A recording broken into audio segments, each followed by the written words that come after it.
Imagine walking into a store, excited to browse, only to be met with judgment instead of service. That's exactly what happens in today's story. A well-dressed black man enters a high-end luxury watch boutique, hoping to admire the craftsmanship of some of the world's finest timepieces. But before he even gets a chance to look around, a smug salesman eyes him up and down and immediately makes a decision. This man doesn't belong here. Instead of offering a warm welcome, the salesman smirks and barely hides his disdain. "Are you lost?" he asks, his tone dripping with arrogance. The man raises an eyebrow, but stays calm. He asks to see a particular watch, a rare model kept behind the glass display, but the salesman laughs. "That one? That's for serious buyers," he says, dismissing him with a wave. He doesn't even offer to take it out. Instead, he turns his attention back to another customer, someone he assumes actually has the money to buy. Other shoppers glance over, sensing the tension. Some look uncomfortable, while others pretend not to notice. The man, however, remains composed. He knows something the salesman doesn't, but instead of revealing the truth right away, he decides to let this play out.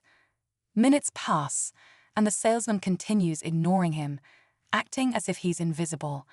The man walks around, taking in the store, observing every detail: the lighting, the decor, the way the employees interact with customers. He's been here before, just not as a shopper. Then, with a knowing smile, he reaches into his pocket and pulls out something that will change everything. The salesman, still oblivious, barely glances at him. But when he finally sees what's in the man's hand, his face goes pale. In a single moment, the energy in the room shifts. The same man he looked down on, the one he refused to serve, isn't just another customer. He's someone with more power than he ever imagined. And now the salesman is about to learn a lesson he won't forget. What happens next? Will he try to backtrack? Will he apologize? Or is it already too late? Stay tuned, because what's coming will leave everyone in that store stunned.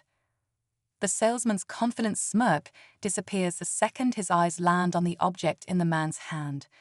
A sleek, black key fob dangles between his fingers, the unmistakable emblem of an ultra-luxury car brand catching the light. It's not just any car. This is the kind of vehicle that only the wealthiest individuals own, the kind that costs more than most people's homes. For the first time since he walked into the store, the man sees a flicker of uncertainty in the salesman's expression. It's quick, almost unnoticeable, but it's there. Still, the salesman hesitates, his pride refusing to let him acknowledge that he might have made a mistake. He forces out a chuckle, trying to act like nothing is wrong. "Nice car," he says, his voice slightly less arrogant, but still laced with doubt. "Must be a rental, huh?" The man doesn't answer. Instead, he tilts his head, studying the salesman, as if trying to decide whether to correct him or let him continue digging himself deeper. The other customers are watching now, their curiosity piqued. Even the store manager, who had been occupied in the back, notices the shift in energy and steps forward. The man finally speaks, his voice calm but firm. "You assumed I couldn't afford to be here," he says, holding the salesman's gaze. "You didn't even ask what I wanted before deciding I wasn't worth your time." The salesman shifts uncomfortably, but before he can respond, the manager steps in. "Is there a problem here?" he asks, looking between them. The salesman quickly tries to regain control of the situation. No problem," he says, forcing a smile. "I was just explaining to our guest that we only show certain pieces to serious buyers." The man raises an eyebrow. "And how do you decide who's a serious buyer?" His tone isn't confrontational, but it carries weight, making the manager pause. The air in the room feels heavy now, thick with unspoken tension. The salesman opens his mouth, but no words come out. He knows there's no good way to answer that question. The customers who had been pretending not to listen are now fully engaged, waiting to see what happens next. The manager, sensing something bigger at play, clears his throat. "Sir, if there's been any misunderstanding, I sincerely apologize. Of course, we'd be happy to assist you." But the man doesn't move. He simply watches them, letting the silence stretch. He's not here for an apology. He's here for something much bigger. The salesman stammers, glancing around as if hoping someone will save him. But no one will. The other customers, the other employees, even the manager, they all remain silent, waiting to see what happens next. The air is thick with anticipation.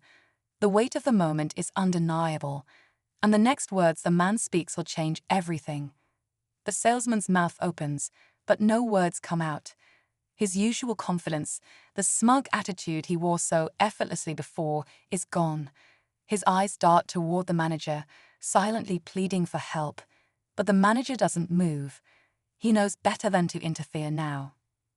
The man, still calm, still composed, picks up his business card and slides it back into his pocket. "I asked you a question," he says, his voice steady. "What exactly did you misunderstand?" The salesman swallows hard. He tries to force a smile, but it's shaky. I didn't realize who you were," he finally mutters. The man's expression doesn't change. "And if I wasn't the owner?" he asks, his gaze sharp. "Would I still be standing here, being ignored? Would I still be someone who doesn't belong in this store?" The question lands like a punch, and for the first time, real fear flickers across the salesman's face. But before he can respond, something unexpected happens. The glass door of the boutique swings open, and another man walks in, a tall, sharply dressed gentleman with an air of authority. His presence immediately shifts the atmosphere. The employees recognize him instantly. He's not just another customer. He's the regional director of the company, the one responsible for overseeing all the stores in this district. He walks in with purpose, his eyes scanning a room until they land on the man standing at the counter. Then, with a knowing nod, he strides forward and extends his hand. "Sir, I wasn't expecting you here today," he says with a polite but cautious smile. "It's an honor to have you visit this location." The salesman stiffens, the last bit of color draining from his face. He watches in horror as the owner firmly shakes the director's hand, the two exchanging a look that says more than words ever could. The customers, now completely invested in the unfolding drama, glance at each other, some whispering. The salesman sees the way they're looking at him now, not with admiration or respect, but with quiet judgment. The owner turns back to the director. "I was just experiencing the customer service at this location," he says smoothly.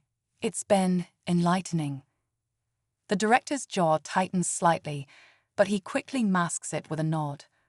"I can imagine," he replies. Then, after a brief pause, he turns to the manager. "We need to have a conversation, immediately." The manager nods, but the owner isn't done yet. He looks at the salesman one last time, his expression unreadable. "Tell me," he says, his voice quieter now, but no less powerful. "Do you think I should trust my customers to someone who judges them before they even speak?" The salesman has no answer. And now, for the first time, he understands. His fate is no longer in his own hands.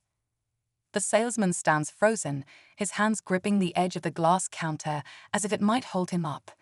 His mind races for a way out, some excuse, some explanation that could undo the last few minutes, but there is none. The truth is already out. And now, with the regional director standing there, waiting for the owner's response, he knows his time is up. The owner watches him for a long moment before finally speaking. "You know," he says slowly, "I built this brand on more than just luxury. I built it on respect, respect for the craftsmanship, respect for the customers, respect for the experience." His eyes narrow slightly. "And yet today, I walked into my own store and was made to feel like I didn't deserve to be here." The words land like a gavel striking a judge's bench. The salesman flinches, but still he says nothing. The regional director clears his throat, stepping forward. "Sir, I assure you, this does not reflect our company's values. We will take immediate action." His tone is firm, professional, but there's a slight edge to it. He's not just offering damage control. He's already making decisions. The owner nods slightly, then turns back to the salesman. "Tell me something," he says. "If I had walked in wearing a different suit, driving a different car, would you have treated me the same way? The salesman stares at the floor. He doesn't answer, but he doesn't need to. Everyone in the store already knows the truth. Then, just when it seems like the moment couldn't get any more intense, the owner does something unexpected. He reaches into his pocket once more, not for his business card this time, but for something smaller, a watch. A beautiful custom-made timepiece with a sleek, unique design. He places it gently on the counter, and the entire room goes silent. But the man doesn't move. He simply watches them, letting the silence stretch. He's not here for an apology. He's here for something much bigger. The silence lingers, stretching longer than anyone in the store is comfortable with. The salesman swallows hard, shifting on his feet, suddenly aware of the weight of every pair of eyes on him. He had been so sure of himself just minutes ago, so certain that he could judge someone's worth at a glance. Now, that confidence is slipping away, replaced by something he's not used to feeling: doubt. The man finally moves, but not in the way anyone expects. He doesn't reach for his wallet, doesn't demand to see the expensive watch he'd asked about earlier. Instead, he casually places the key fob on the glass display counter, the sleek surface reflecting its unmistakable logo. The manager glances at it, and a flicker of recognition crosses his face. His expression shifts from polite concern to something closer to nervous realization. The salesman still doesn't get it. He's trying to figure out a way to backpedal without admitting he was wrong. "Sir, if you're interested in making a purchase, I'd be happy to assist you personally," he says, his voice taking on a forced politeness. But it's too late for that now. One of the other customers, an older gentleman in a tailored suit, suddenly speaks up. "That's quite the car," he says, nodding toward the key fob. "Not many people drive one of those." There's curiosity in his tone, but also something else: respect. He sees what the salesman failed to see. The man nods slightly but doesn't engage. Instead, he turns his focus back to the manager. "This store has a reputation," he says smoothly. "It's known for exclusivity, for luxury." His eyes flick to the salesman, and apparently for poor judgment. The words land heavy. The manager shifts, suddenly aware that this is no ordinary customer. There's something about the way he speaks, the way he carries himself. He's not here by accident. The salesman, still not fully understanding, lets out an uneasy chuckle. "Look, sir, I think there's been some kind of miscommunication. I was just trying to ensure that our clientele gets the best experience." The man's lips curve into a slight smile, but there's no warmth in it. "Interesting," he says, tapping his fingers lightly on the glass case. "And what kind of experience were you ensuring for me?" The salesman doesn't have an answer. The tension in the store is thick now, the reality of the situation dawning on him. Then, before anyone can say another word, the man reaches into his jacket and pulls out something else, something that makes the manager visibly tense. It's not a credit card. It's not cash. It's something that will change everything. The manager's face goes pale. The salesman finally realizes what's happening, but by then, it's already too late. The man places the item on the counter next to his car key fob. It's a sleek, black business card, one with an embossed logo that the manager instantly recognizes. His breath catches for just a second, barely noticeable, but enough to betray his panic. The salesman, still trying to figure out what's happening, leans in to get a better look. But when he reads the text on the card, his face drains of color. The name on the card is familiar, too familiar. Not because he's met the man before, but because it's a name associated with power, wealth, and ownership. It's the name of the company that owns this very luxury watch boutique. And right below that name, in crisp, bold letters, is the title, **CEO****. The silence in the store was deafening. The manager's hands tightened slightly at his sides, his mind racing. He should have recognized the man the moment he walked in. This wasn't just another wealthy customer. This was the owner of the entire brand, the person who could decide the future of not just this boutique, but everyone who worked in it, including the salesman, who now looks like he wishes he could disappear.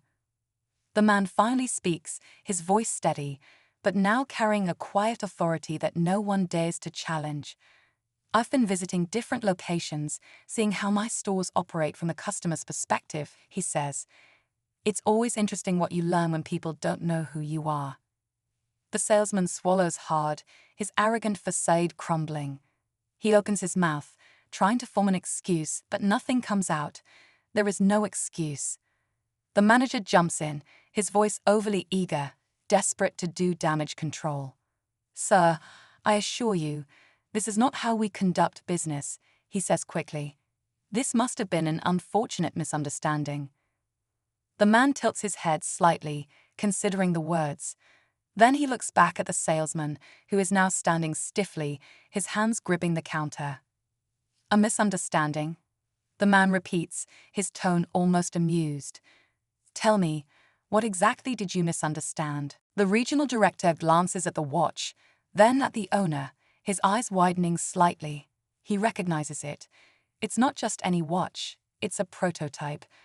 A brand new model, not yet released to the public. The owner taps the glass case. "This store was supposed to get the first shipment of these next month," he says calmly. "I came to see if it was ready for that kind of responsibility. And now," he trails off, letting the weight of his words hang in the air. The salesman looks like he might collapse. The realization is sinking in. This isn't just about his job anymore. His actions have put the entire store's future at risk. The owner lets out a quiet sigh, then finally steps back. "I think I've seen enough," he says. The regional director nods sharply. "Understood, sir." He turns to the manager. "We'll handle this immediately." The owner picks up his watch, slides it back into his pocket, and glances at the stunned faces around him one last time. Then, without another word, he turns and walks toward the exit. The glass doors swing open, the sunlight catching the emblem on his key fob as he steps outside.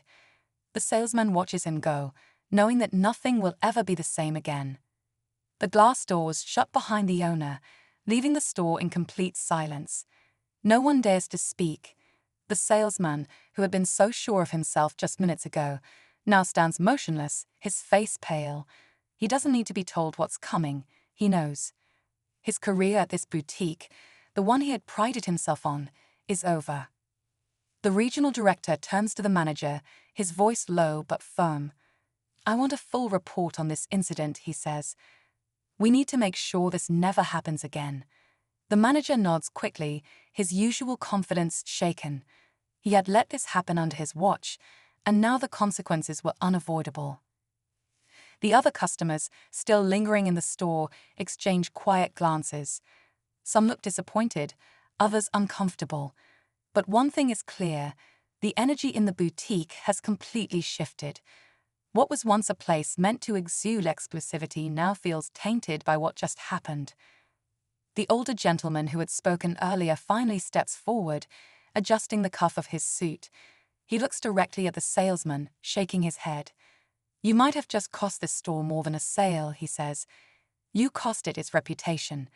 Then, without another word, he walks toward the door and leaves. One by one, the other customers follow, some giving the salesman a final glance before stepping out. The salesman exhales, his shoulders sinking. He looks at the manager, searching for some kind of reassurance, but none comes. Instead, the manager only looks away before walking toward the back office, already preparing for the fallout. Outside, the owner reaches his car, the sleek vehicle sitting effortlessly on the curb. He pauses for a moment, looking back at the boutique. He had built this company with a vision, and today had been a reminder of why that vision mattered. It wasn't just about selling luxury items, it was about who was welcomed into the experience.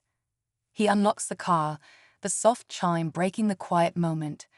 As he slides into the driver's seat, his expression remains unreadable. But one thing is certain, change is coming.